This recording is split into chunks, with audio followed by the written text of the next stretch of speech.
Hello, I'm Tim Smith with Gettysburg History, and welcome to another episode of Monuments Monday.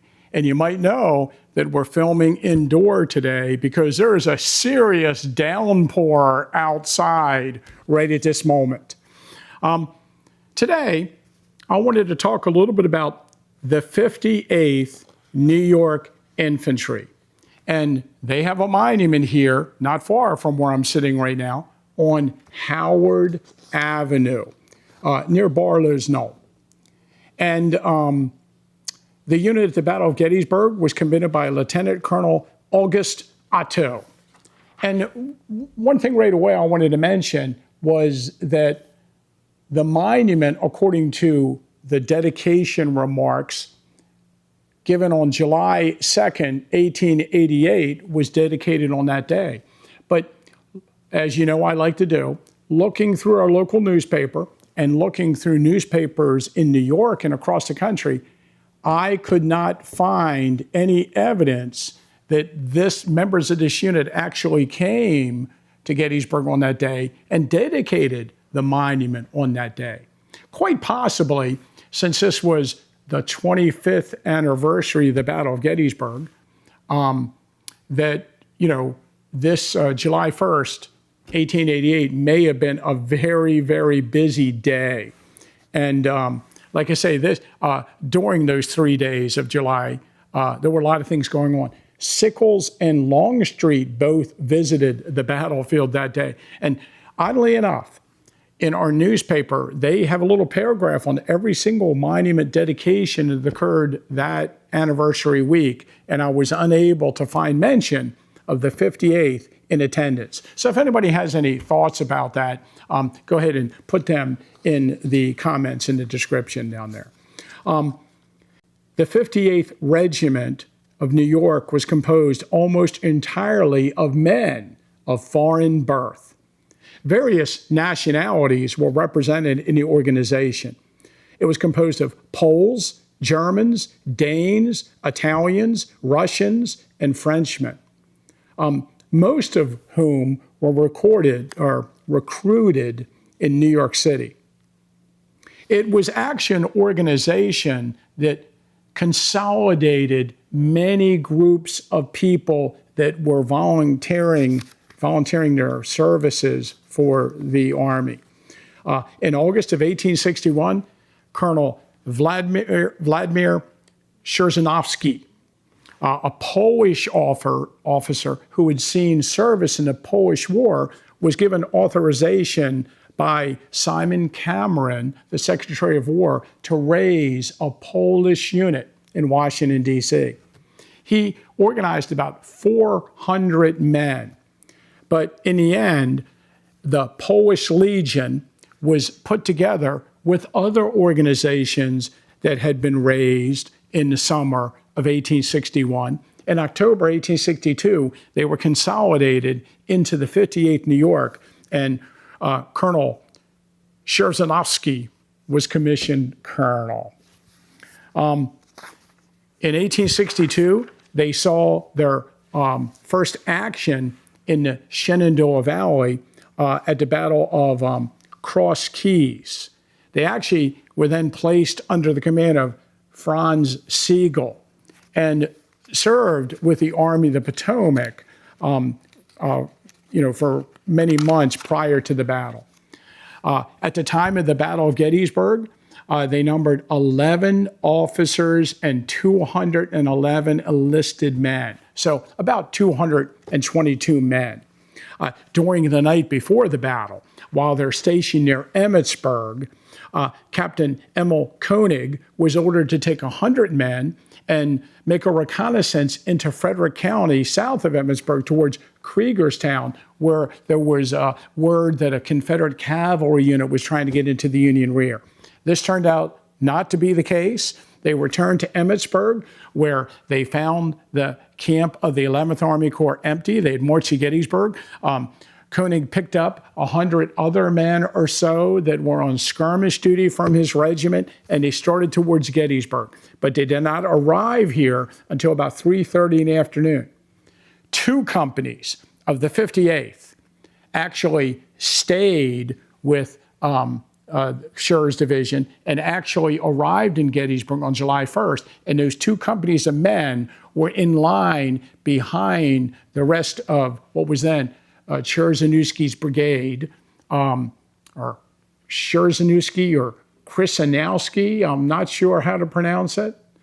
And they were positioned near Barlow's Knoll, and that is where the monument is today, near where those 2 companies of the regiment were in action. And again, 2 companies would be about 40 men. After the 11th Army Corps is driven through the town and the rest of the 58th came up from Emmitsburg, they were positioned in what is now the Soldiers' National Cemetery. And that evening on July 1st, Colonel Otto was detailed to join General Schurz as one of his staff officers. And from that point on, Captain Koenig took command of the regiment. And most maps of the battlefield do not show their exact position. We have one map from the John Batchelder hour-by-hour maps that actually show them in the cemetery on July 3rd by name. But while they were positioned in the cemetery, an artillery bombardment started on July 2nd. A perfect storm of cannon projectiles were hurled against a position of the 11th Corps, the exploding fragments dealing death and wounds throughout the ranks of every regiment. And it was here that Lieutenant and Adjutant Louis Dietrich was struck by one of these missiles and killed. And I find it interesting that the position shown by Schurz's division on July 2nd is right across where the Soldiers' National Cemetery semicircular burials are today. And this Lieutenant Dietrich was killed right near the spot where he's buried today in the Soldiers' National Cemetery. And I often ask that question, who was the soldier in the cemetery that's buried closest to the spot where he was killed in the battle? And so this very may well be the person that has that honor. A couple other officers were killed in that bombardment. One of them, Captain Edward Antoniewski. And this guy was actually a Pole from Indiana that had some connection to Czerniawski and joined the unit. And he was mortally wounded, died in Baltimore in a hospital, and his remains today are in his home state, or the state where he was living at in the 1860 census, Indiana. On July 2nd, at dusk, the Louisiana Tigers and Hoke's North Carolina Brigade assaulted the position on East Cemetery Hill.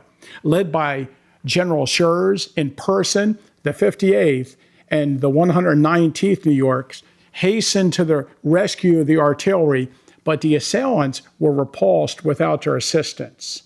And on July 3rd, the morning of July 3rd, the 58th was moved to the right of the road leading into Gettysburg, and it took position behind a stone wall to the left of Weidrick's battery. And according to the official report of the battle, written shortly after by Captain Emil Koenig, Lieutenant Schwartz, which would be Lieutenant Carl Schwartz of Company H, 58th New York, with one company, was sent to take possession of the next houses up to the town to the left of the road. Now, the enemy sharpshooters kept up a brisk fire at these houses and killed a girl who was living in one of them. Our men escaped uninjured, although they had possession of the house until the end of the battle, and the house was completely pierced by bombshells and rifle balls. The fire of these sharpshooters was very annoying to us, as we could not show our heads above the fence without being fired at. And it's fascinating. Obviously, they're talking about the house occupied by Mary Virginia Wade. And in a speech given at the dedication ceremony of the monument, supposedly, or let's just say the historic sketch that was said to be released in July 1888, they say, Miss Jenny Wade, who remained in her house, was killed while busily engaged in baking bread for the Union soldiers close by. And what's interesting about this to me, because we have a bunch of different sharpshooters on Cemetery Hill around the Jenny Wade house at that time. The 58th said they sent forward a company. And again, a company of this regiment would be about 20 men. And so these guys say they were around the Jenny Wade house. There's a book written by John White Johnston in 1917, The True Story of Jenny Wade. And it actually has an interview with Georgia Wade, Jenny's sister. And she says, or Johnson wrote in the book, the shock of the painful announcement that her sister was dead caused Mrs. McClellan, Georgia Wade McClellan, to scream, whereupon Union soldiers appeared in the kitchen and took charge of the situation. There were two groups of these men.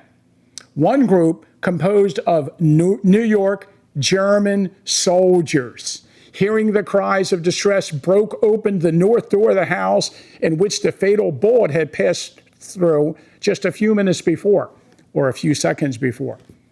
Two other Union soldiers came from the rooms upstairs. The presence of these men in the house was most mysterious, as no one knew how they gained entrance to the premises.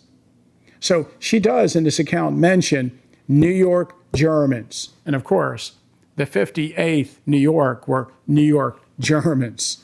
In a letter written by Georgia McClellan to John White Johnston in 1917, a letter which did not appear in his book, Georgia added, we did not know the sharpshooters were in the house until after my sister was killed. I screamed and they ran downstairs. General Howard ordered the men arrested and put in the guardhouse for being in my house. And this is interesting. So according to Georgia, somewhere there's a court-martial file, maybe I can find, that'll give the names of the guys who were in the house, upstairs, firing out the windows, men who drew fire on the house. And of course, one of the bullets killed Mary Virginia Wade. So also, I should make mention that on July 4th, 1863, the 58th was one of the units that actually sent men forward into the town as the Southern Army retreated from the town. And on one of their excursions, they had about 20 men or so, and they claim in their account that they captured 200 Confederates at the edge of the town that were still hiding out in buildings. So I think that's interesting. So with the 58th New York, there's a monument on the first day's battlefield. They do not have a marker on the second day or the third day to mark their later positions. But the monument on the first day's battlefield is where two companies of the regiment were involved in some of the engagement, but the bulk of their casualties occurred on July 2nd in the National Cemetery or on July 3rd as they were skirmishing at the edge of the town. Remember, if you like all the content we put on our YouTube channel, please like and subscribe.